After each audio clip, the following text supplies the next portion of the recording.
Hi there, it's Lukasz back with the DJI Mini 5 Pro unboxing and first impressions.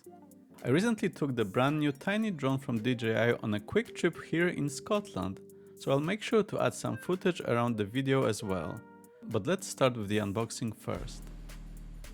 I currently have two older drones. The DJI Mavic Mini, their first mini drone from 2019, is not the best and doesn't even support 4K video, while the Mavic Air 2 from April 2020 has a faulty gimbal, so I definitely needed an upgrade. I went with the Fly More combo option, which, as usual, comes in a lovely box. Inside, the first thing you see is the QR code to install the app.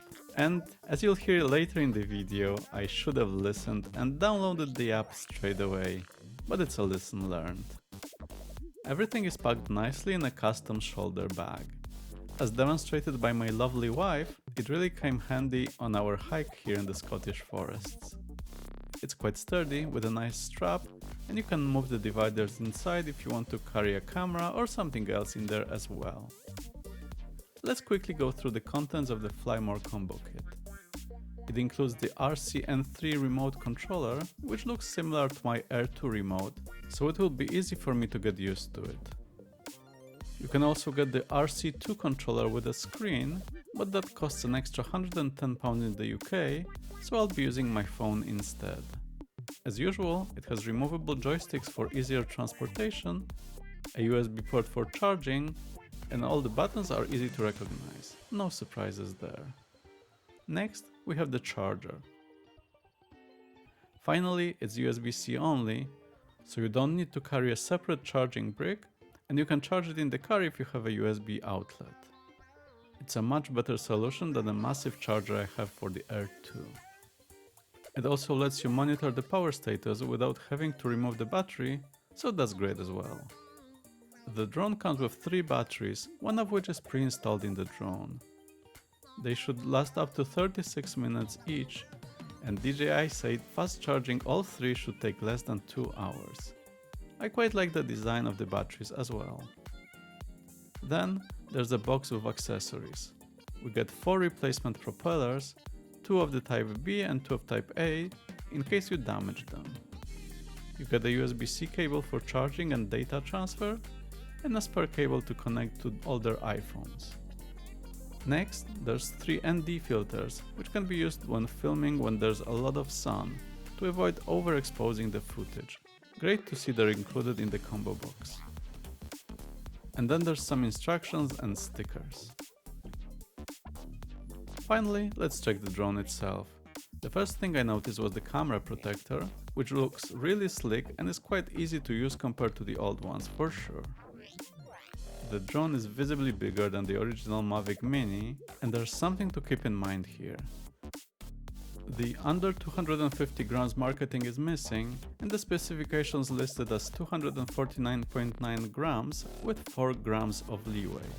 Mine indeed weighs 253 grams, so it no longer fits in the under 250 grams category.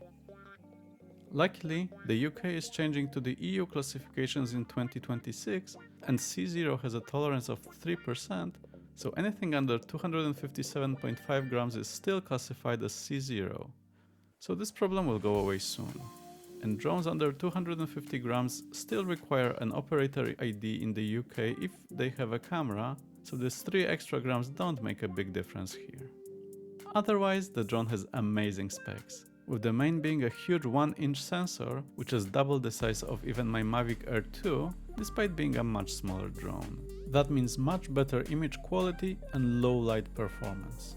It has a 50 megapixel sensor and can film up to 4K in 60 frames per second or 120 frames per second for slow motion footage.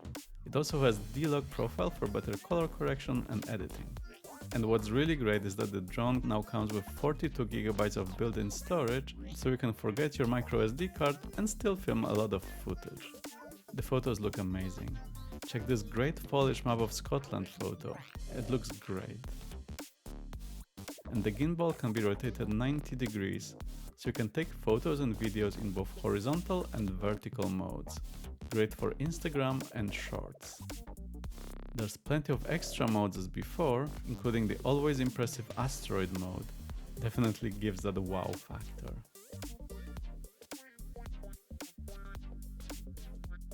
And it adds the omnidirectional LiDAR sensor, so we should be able to operate it with more confidence.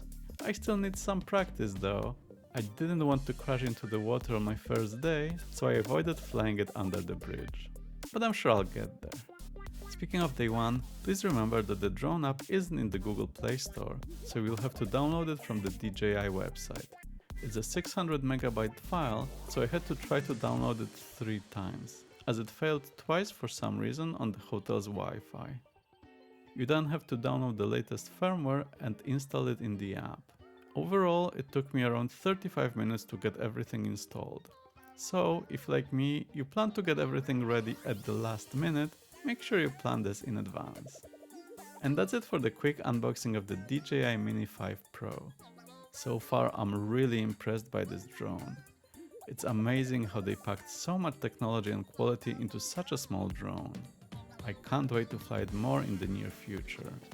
If you haven't already, make sure to subscribe to the Tech Travel Geeks, as it's not just me. Matteo also got one, and he'll be sharing his unboxing soon as well, if he hadn't already. Expect more videos from us soon. And for now, thanks for watching!